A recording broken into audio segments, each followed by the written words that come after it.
Ready to do this? I am ready, Freddy, steady, get it, go. Let's do it. Yo, what up? This is Mike Brown, and this is The Art of Letting Go. Today, I have a special guest in the building. I was on his show Breaking Into last year or year before last? 2 years ago, I think. Yeah. Yeah, like 2 years ago. Last year I was 6, so 2 years ago. Okay. Yeah. Yeah. And wow, that was when this podcast first started about 2 years ago. Yep.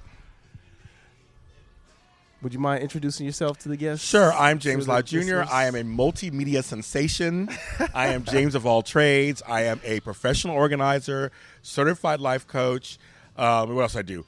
Podcaster, YouTuber, TV show host, radio host, recording artist, spoken word artist, author, and papa. And you just won an award. I did. I won the Capital City Web Award.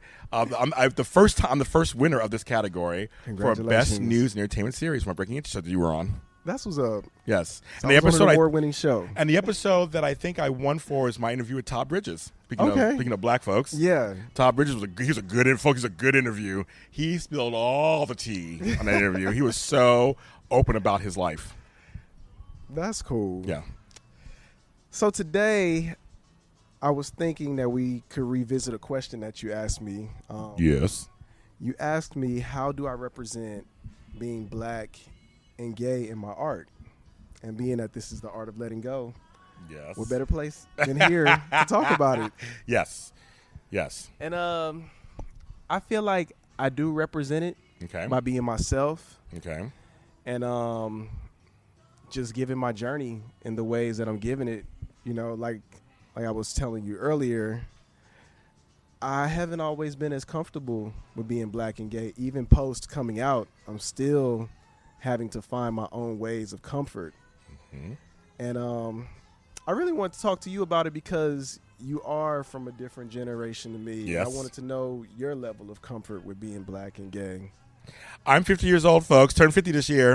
I'm very proud of that, and I know I look good.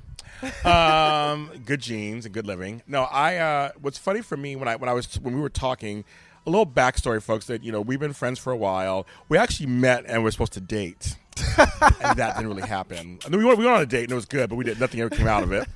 Which happens sometimes, which happens, and it was nothing. And the fact that we got along, and there was nothing bad happened. We stayed in touch. I brought you on my show because I liked your podcast. I listened to it. I tell people all the time, I try to support my own people, especially. I'll take a listen to what you're doing, and if I think it's good, I contact you. It's like, you need to be on my show, and promote Art of Letting Go. I love the whole concept and everything. So I come from a time period where I came of age. Period in the mid '80s. Yeah. So I turned like 15 in 1984. Oh my God, it's like going backwards. Very different time period. Very different time period. I was growing up in South Central Los Angeles in Inglewood. You could not be gay. You could not be anything but just black. Wow. I mean, you really just couldn't do it. It was gang ridden. The area back then was very gang infested. Lots of drugs. It was just rampant. So you couldn't do anything but just be black and survive. Yeah.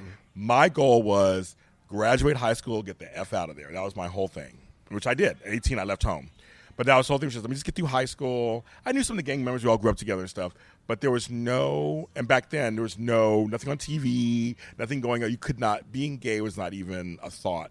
And being black and gay, there was no representation on anywhere. Yeah. Not in music, not in TV, nothing. You could be discriminated against for being black and gay, both or either or. Yeah. I've had jobs where I didn't get promotions because I was black. And back then, the big question was, are you black first or gay first? And that comes up every once in a while. I've ever come up for you. Has it ever come up for you? I've had people ask me that, especially being able to talk about it now in the barbershop. Yes. Somebody brought up once black gays being gay before black. But for me, that's never been the case. I'm black first, sorry. Yeah, absolutely. What do you look at? Right. You see me, when I walk out the door, most of my discrimination in every world I've been in has been about being black. Absolutely. Absolutely. I've had some gay discrimination. That's something different. But most of it has been because of my skin color. Same here. And my shaved head or my goatee or my big lips or my nose or whatever it is that they see as black, that's been that's been first and foremost. So I know for a fact, if I had to choose, I'm black first. Right. Just for kind of purposes of everything. Then everything else comes into play. I'm also, I'm also Latino. I'm also this. I'm also that. I'm Creole. I mean, all these other things too. But they're all kind of underneath the black thing. Yeah. Especially, and now again today, unfortunately, things have been reverting back to like, discriminating against blacks and black men, especially we're black men. And for a lot of black people, they can't reconcile the gay thing either. Yeah. So it's like, you're not really a man. No, I'm a man. I can show you in many ways. I got this deep voice and everything. But then also there's this thing where, because I have a deep voice, I'm a big guy, and I don't act a certain way, quote unquote. Yeah. I'm passable. And so I deal with that sometimes too, where I'm with my female friends and think we're together. Yeah. They treat me as such. And also I'm older. I'm a big teddy bear. I'm a big papa teddy bear, where people look at me as kind of like a father figure anyway. So I'm with the chick. Oh, is that your daughter? Is that your son? And I do have kids. That's another story. But I'm living these different worlds, but it all goes back to the black thing first. That's what I think for me. So talking to you about art, because we both are artists. You're an artist. You're also now tell folks kind of if they don't listen to your show, I don't know. My new fans who are watching this and are going to listen to this, what do you do that's art based? I do music. I paint. I mean, I even do a little bit of my own video and stuff. Like I do everything. Like I try to express myself in whatever medium that I feel. Okay, that's like me. Yeah. But I think so. My thing is when I do my art, and while I was asking you the question, it was about how much, because in art you're giving of yourself, right? And to me, in my opinion, this may be controversial. I don't know. True art is born. True authentic art that's really good is born out of who you are openly. Absolutely, I agree with that. I would say, just answering that question, in my music, I don't know if I've been that open. You know, I've expressed my feelings about myself, but I don't know if I've ever expressed how I feel about being a gay man within my music because of how I felt about it personally outside of art. You know, but with this, I feel so free in what I'm doing that, I do feel like this is a direct reflection of my life, my entire life. Okay. But yeah, in music, I think because of the type of music that I make and what I grew up expecting as far as the expectations of like rap music, it did feel like a difficult medium to create that space within. Now there are gay rappers. Absolutely. Now. Yeah. Now. And that, so, and there's, and gay artists like Caswell and people like that who do things that are with the whole heavy gay slant. Go ahead. You're laughing. Please tell me.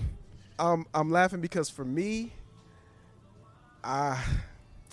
yeah, be real. Tell me. I don't know if I really consider what Caswell does as rap. Now Okay. they do put the gay title on it, but I don't know if I consider that rap. And I say that because the rap that I grew up listening to was not that. And I do know gay rappers that rap. I mean, I'm like I said, I may not put it in my music, but I'm a gay rapper that I feel like can rap. And I guess I wasn't putting it in my music before because I didn't want to be judged as a gay rapper. I didn't want to be the best because I'm gay. I wanted to be the best because I'm the best, or whatever I am because of me simply being me. But yeah, shout out to like Will Sheridan. Yes.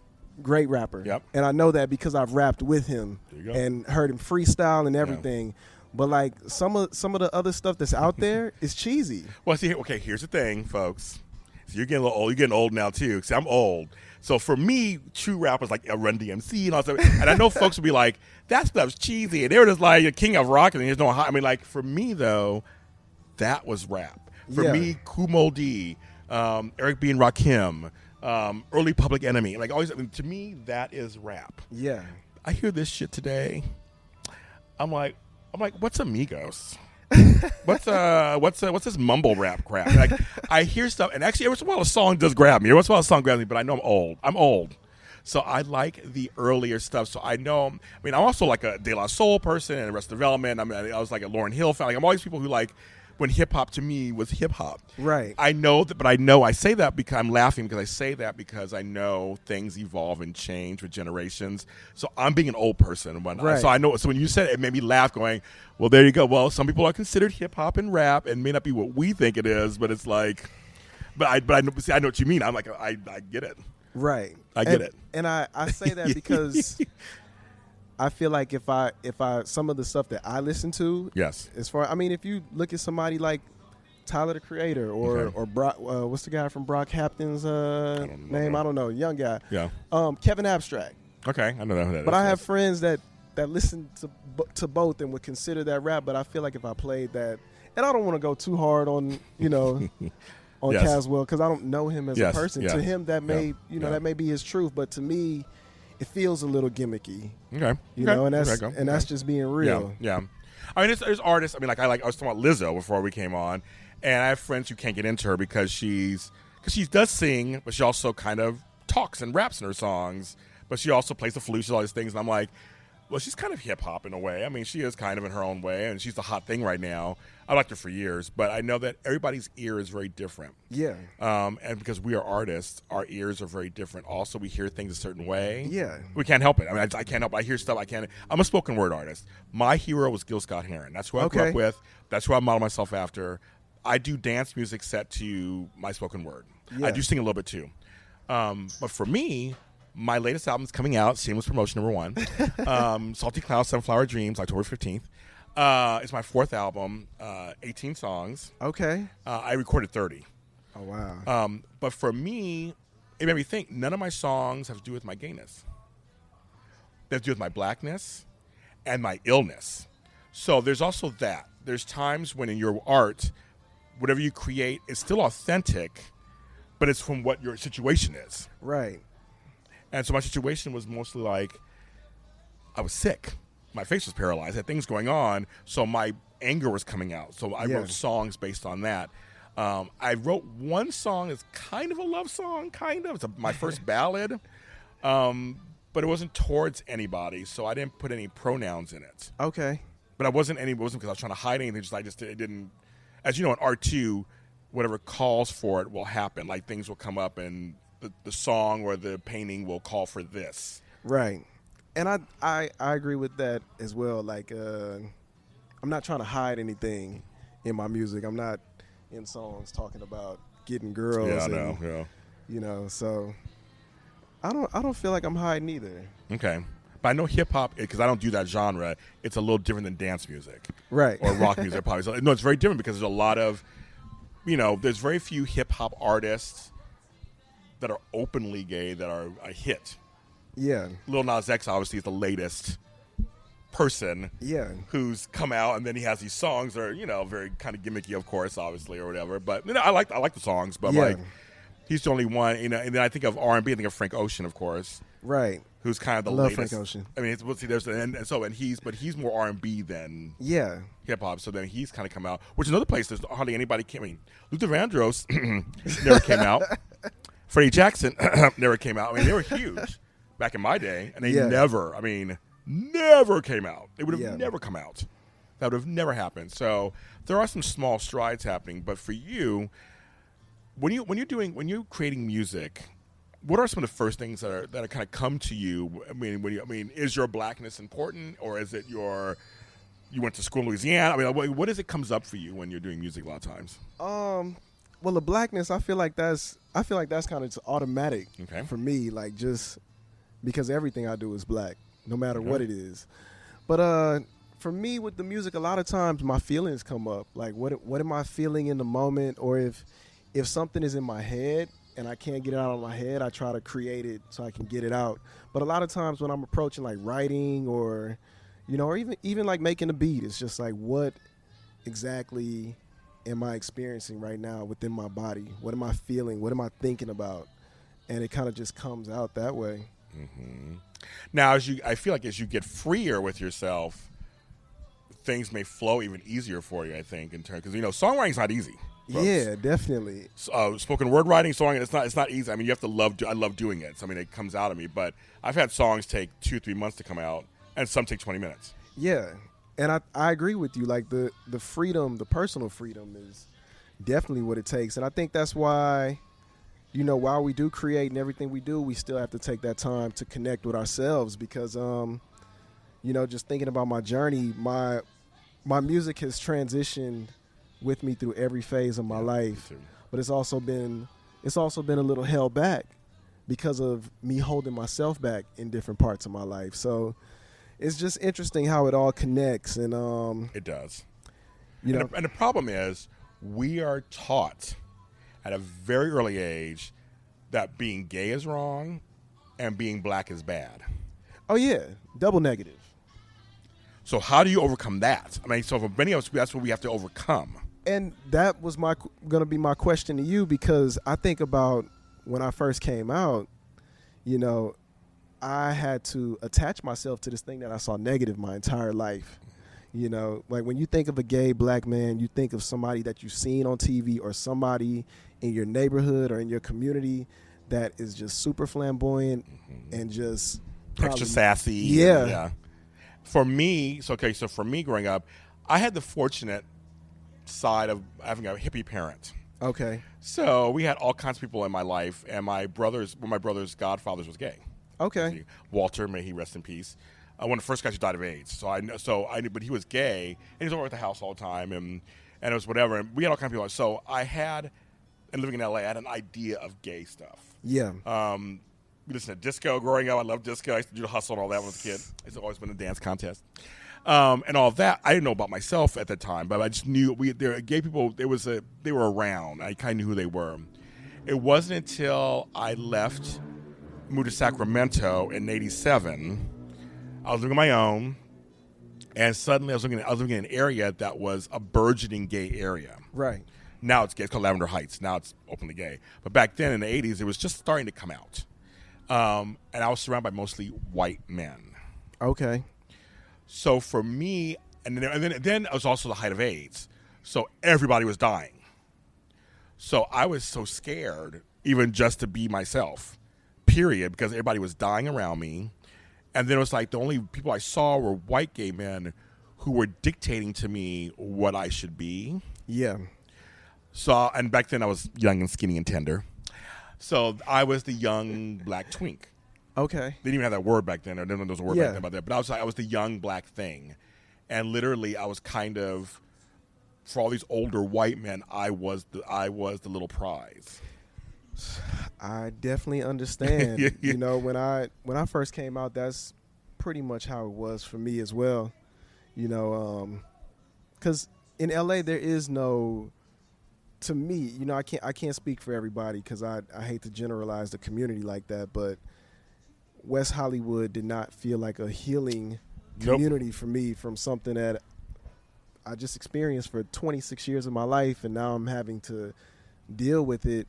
I went to therapy, but a heterosexual young female therapist can only give you so much. Yes. And like I said, my experiences were going to West Hollywood and meeting people that I thought were trying to just build a connection as far as communicating and all that. And it was more so to just sexualize, and that was kind of tough for me because it started building that as my value, you know what I mean? And it was confusing. Okay, makes sense. It was very confusing. Okay.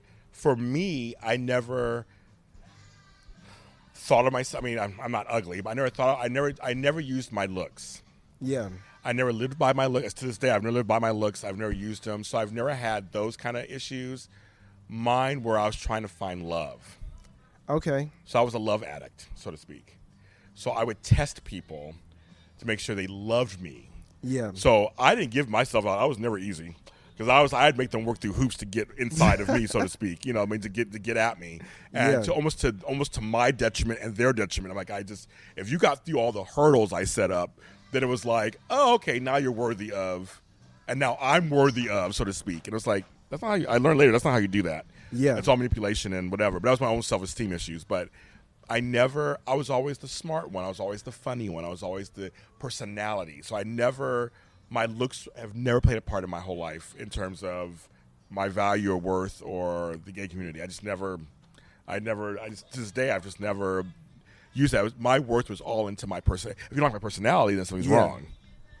And I think for me, it was probably both. And I say that because, just kind of going back to college, like as you were talking, I was thinking, like, I didn't think I was that attractive. And, but that was also because most of my friends were talking to girls, and I wasn't trying to talk to girls. So nobody was getting at me. Yes. You know what I mean? And then when I actually entered the gay community, I was too, quote unquote, masculine, so it usually was somebody older or somebody drunk. Yes. Oh, yes. trying to talk to me. And yes. It was almost like that's all I really had to settle for. And that didn't help in my attraction either. But it all comes down to self-value. Like I'm really recognizing that, especially like in the last couple of months of my life. Like I've been having to check myself with how I feel about myself, because if you don't feel good about yourself, you can be destructive. Yes. You will do things and you will really hurt yourself. Absolutely. And hurt other people, but you'll hurt yourself. And my thing was, when I first came out and it was in LA, I had a gay brother. May he rest in peace, Max. He's been dead 3 years now. He introduced me to Catch One and things, places like that back in the 80s. And that was the only places that were black and gay. Okay. But it was like a few nights a week or a Sunday tea dance, and that was it. The rest was white. For like parties, right? No, it was an actual club. Okay. It was an actual club. They don't even have it anymore. I mean, and in San Francisco, we had one gay bar that was black, and that was the Pendulum. That's gone. That's not even there anymore. And that was in the Castro, and that was weird too. It's just one little gay bar, and that was it for black folks. All the rest were busy and everything was going on. But the thing for us was the like we used to about West Hollywood in L.A., and which I found I came back here 10 years ago. There is a divide. All of my gay men of color friends don't like coming to West Hollywood. Right. And they don't come. So they'll go to places like Chico's in Montebello or somewhere. They'll go other places, a few other places here and there. Now they're going downtown LA a lot. Now there's a lot going on down there. Yeah. That's more diverse. But they won't come to West. They used to go to Silver Lake more. They won't come to West. Like, they won't come to West Hollywood. And I'll be like, well, you want to meet me over here? No. I'm like, I don't want to go. I don't feel welcome. They say, I don't. Everybody south of Wilshire is like, we don't go that direction because it's not welcoming. And people ask me the other day, why is it not welcoming? One, there's times you'll be waiting at the bar to get waited on, and they'll go to everybody else but you. Yeah. You don't believe when I say that. I it's happened many times. Absolutely. Or you sit at a table and they take forever to get to you to serve you drinks or your food. Guys just there, just telling you how they're just telling you how they don't like you or they think you're weird and stare you down. Like things like that happen there, so you don't feel comfortable. Or getting fetishized. There's that too. There's that too. I mean, you're tall, skinny, black. Yeah. So I'm sure they're already thinking all kinds of things when it comes to you. Absolutely. And I've had people tell me all kinds of disrespectful things, and no shame. It's like people forget that I'm a human as well. well. No shame. No shame. I'm not a body part. I'm not. There's that. Yes. So it's been an interesting journey for me as far as my gay journey, and I have friends that I connect to from playing basketball, but I also recognize, like, collectively we don't, and it's so strange to me because I have a group of straight friends that we talk about deeper stuff than like surface conversations. Like we talk about our lives, we talk about what we're going through. But then, my gay friends, like I said, individually we may have a deep conversation, but collectively it's like everybody's scared to open up. And I don't know if that's like, but I've experienced this in multiple circles of gay men. Well, I've been having the opposite recently. I've been shocked because I know how you feel. That's how I felt for a long time. I've been having these impromptu, great conversations with other gay men of color. Wow. Recently, this happened. Well, there's one night I was at a CPK in the Valley, and my friend Tony Moore, shout out to Tony Moore, who's also black and gay. Yes. We know him both. One of my best friends. He and I and a bunch of actually black drag queens, we all met up. So we just happened to meet up at the same place, and we sat next to each other. And for an hour, we had the best conversation about what we go through. Wow. In West Hollywood and in society, and it was the best conversation and good key lime pie they have there. And it was impromptu. It wasn't like we sat down and said we're going to do this. Yeah. We just started talking about just some of the practices that some of the black drag queens get compared to the white drag queen. Like it permeates everything. And I was joking with you before the show. I was like, yeah, when I got to Castro Street in San Francisco, because San Francisco is supposed to be the mecca of gay life in America, right? That's the Mecca place. I was shocked at the racism I received in that community. I'm like, but we're gay. So why? Because I'm black, you discriminate. I mean, they wouldn't date me because they would tell me, you're black, I can't date you. Wow. I can only sleep with you, but I couldn't take you home. Or you put me in a certain box. Me and this one guy, my friend Antoine, we both worked on Castro Street. We were the only two black people who worked on the whole street. Wow. And they were confused all the time. You're the guy who works at Cliff's Variety. No, I work at Headlines. And him, you're the guy who works at Headlines. No, I work at Cliff's Variety. So we're two smiling black folks who look nothing alike. Right. He's super dark, super everything. I'm, brown, medium brown skin. We look nothing alike. Different builds, everything. Different hairstyle. I had a big high top fade back then. He had curly hair. But they would confuse us, quote unquote. Wow. And for years, that's how we actually met. He came to us and goes, where's this James person who works at Headlines? And I'm like, are you Antoine from Cliff's Variety? And we became friends. Yeah. Because all the white folks kept trying to say we were the same person. That's crazy. And for years, in the 90s, that was in the 90s, folks, not that long ago. And so for me, I realized, and my advice to you is that it's actually up to you to overcome the negative black stuff and negative gay stuff. No one else is going to help. It's up to you. You have to find a way to figure it out yourself. And you know what? I feel like I am. And the funny thing that most people may find ironic, though, is that I'm finding it through straight black men. Oh, interesting. Okay, talk about that. What does that mean? What do you mean by that? I've been going to a lot of events with black men, like brunches and conversations, and I'm pretty open about my sexuality and who I am, and I feel like I get embraced for being so open about it. And it bothers me because a lot of times I'm usually either the only gay black person in the room, or like openly gay man in the room. But at the same time, it's like, if I'm not getting what I need from this community and I'm getting it here, what's the problem? So I don't stress. I used to stress not feeling super connected to gay lifestyle, gay culture, and now I don't care. I'm kind of taking back that ownership myself. Like, yeah, this is just a part of me, and I am who I am. I'm open about who I am, and nobody there is going to define it or redefine it for me. Yeah, you have to find that. It's funny you say that because I can kind of say the same thing. Straight men of color seem to embrace me faster. At first, they're a little weirded out at first. But in the end, some of my best friends are these macho, straight Latino or black men. Yeah. And we get along great. And I'm in this one industry, the professional organizing industry, and it's 95% women. So I'm a minority already because I'm a man. I think I'm the only gay black man in the industry, I think, actually. Somebody can tell me, I don't know, I think I'm the only one in the whole country. The white gay men of that industry hate me. They don't talk to me. They give me attitude. They won't talk to me. And I'm thinking, again, we're gay, and we're also the minority because we're men in the industry. They don't want nothing to do with me. They want nothing to do with me. And I was like, and I've tried. And I should name names, okay? I won't be that shady. But they don't want me, and so you're right. So I can't find it there. When I go around family outings or events myself, I'm always in events here and there. I do all kinds of stuff. I go to conferences and stuff. I think it's because our blackness and our black maleness comes first. Yeah, that's where we connect. It's like once they realize me being gay isn't some crazy, weird, scary thing, then we can start connecting. And once we're not afraid to talk to us, because some gay guys, I totally understand, are afraid of straight men because of how they were treated and I totally get that. Yeah. But once we learn that all straight guys are like that, and we're not afraid of them, that's when the conversation and connection can start. Absolutely. What advice would you give to a younger gay person right now? Somebody that may be coming out, on the cusp of coming out, and just somebody that's just fresh into this lifestyle and community. I'm going to speak to gay men, gay men of color. Yes. I'm going to speak to them because I want to say it's not easy. At all. No. I'm not going to give you any illusions. I'm not going to fill you with Disneyland adventures. I'm going to tell you it's not going to be easy. Your journey's going to take some time.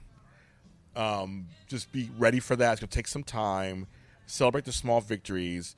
But your end game should always be you want to be yourself completely. Yes. Do not follow what some people tell you. Do not let labels define you.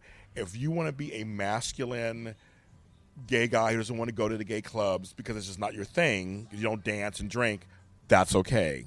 But don't look down on those that do that. Right. That's their choice. Now, if your choice is to become a sassy black queen and you want to run around in hot shorts, then do that too, but own it. You know what I mean? Right. Own it. I mean, own Yeah. it. Own it and be that. Don't anybody tell you that's wrong either. But make sure it's what you want to be. Yeah. And it may take time for you to figure out who you are, just in general. I'm 50 years old and still finding out who I am. Yeah. So just in general, the learning never stops. But you have to make sure that you understand it's going to take some time. And it may not be easy every time. You may shed some tears, and it's okay. It really is okay. But to always try to go back to center. Always try to figure out who you are at some point in time. You'll make mistakes and stuff, that's fine. Yeah. But always just realize your end game is you want to be fully who you are at some point. And love that person, positive and that. negative. Love all of it. Own Yeah. it. I keep saying own it, but own it. Yeah. There are things about me that bug the shit out of myself. I do it still, and I can't help it. And I embrace them. Me too. I think what I would add to all that is surrounding yourself around some people that are going to encourage you. Because no matter how you feel about yourself, at some point, you're going to start seeing those reflections and start seeing it within yourself. You call people into your life wherever you're at in your life. Yes. I learned that. You do. And some people are for a season, as they say in the Bible. I'm throwing the Bible out there. I'm an ordained minister, okay, a doctorate in divinity, so I do have that. See, and that's the thing. We're many things. So we're gay black men. We're many things. Right. We're not just one monolithic thing. Right. We don't have to be. I can be an ordained minister and be also in gay and black. I mean, it doesn't matter. But I bring up some people in your life for a season. So they're there for that time period. They serve you for that time period, so to speak, and then they go. Mourn the loss of them being gone, but realize that was their time for you. And hopefully you'll see there were lessons in that time with them. Yeah. Then you go, okay, got it. And maybe you'll think fondly of them, or maybe you won't think fondly of them, but you can move on. Relationships, same thing. Every relationship's not meant to last forever. Right. And you'll learn that later on, too. And then some relationships, I look back on them now and go, it ended badly. I wanted to run over with the car. But now as I think about it, he did teach me about myself. There's some things you can only learn when you're in a relationship about yourself. Yeah. I feel like every relationship I've been in, I've learned a lot about myself. Like, even if it was just dating somebody for a couple of months, like I learned who I was within that situation. So yeah, relationships are beautiful. They are. And I mean, but when you're single, it's one thing. But when you're in a relationship, it literally is a learning experience about you, how you react to stuff, how you feel, like what you want, what you don't want. Yeah. What you respond to, what you don't respond to, and who you call into your life at that time. Yeah. Oh, I look back and I'm like, I call a person. At that time period, that person was right for me. Yeah. That person would not be right for me today. Right. I mean, definitely not. My 20s, that worked. In my 50s, no way, Jose. I agree with that. I told that to someone a few years ago. Actually, when I first got out of my first relationship, I felt like everybody I was meeting after that was because of where I was at in my life. So I agree with that. I can't argue it. And my art is good right now because I paint also, and like I said, do spoken word and stuff. Okay.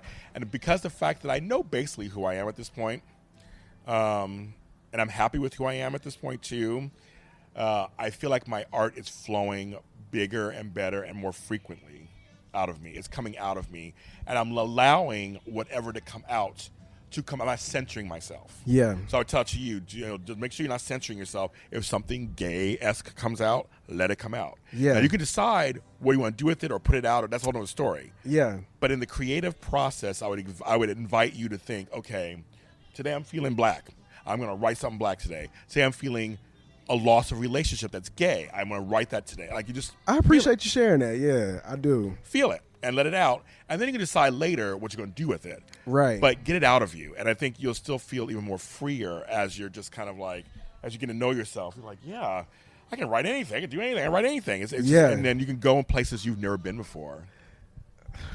I look forward to it. I really do. You're gonna love it. Trust me. I got 20 some years ahead of you, and it's some good stuff coming. And it really, and I know this is a cliche thing they say, it does get better when you're working on yourself. Yeah, it does get better, and you start to care less. Also, yeah, I care very little. I give 0 Fs most of the time at this point.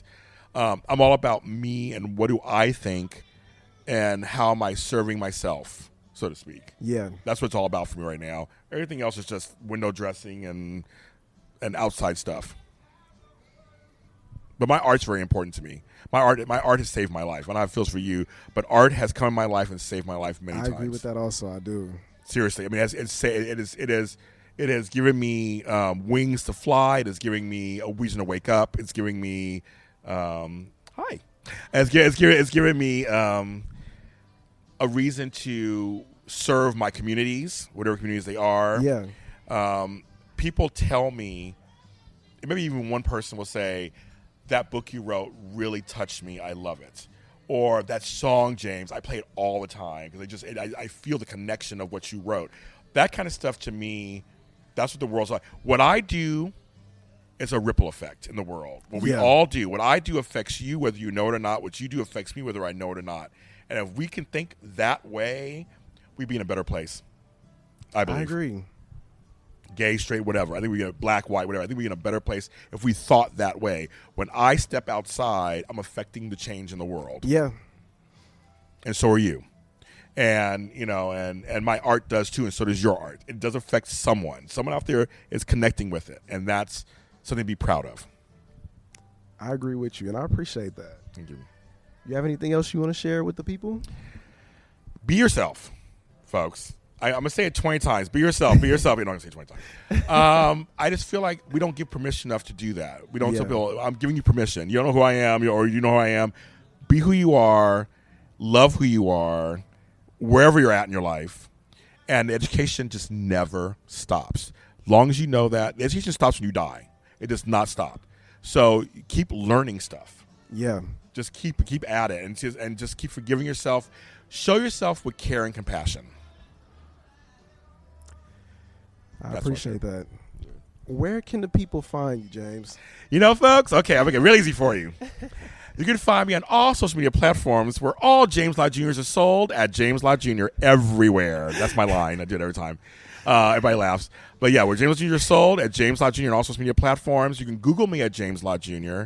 And you'll see the 30 things that I do. And it will lead you to where you need to go. So if you like music, like books, spoken word, TV shows, I do everything. So you'll find me in all those places. With James Lott Jr. That's James, L-O-T-T is 2 T's, Jr. Cool. Yes, I laugh. You can find this podcast on all streaming services at the Art of Letting Go podcast. You can find us on all social media at the Art of Letting Go podcast. You can find me at Just Mike Brown.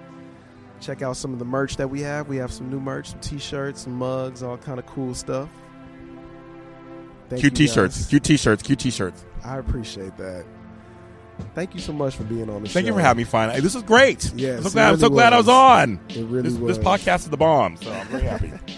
Thank you. And thank you guys for listening. This is Mike Brown, and this is The Art of Letting Go. Peace.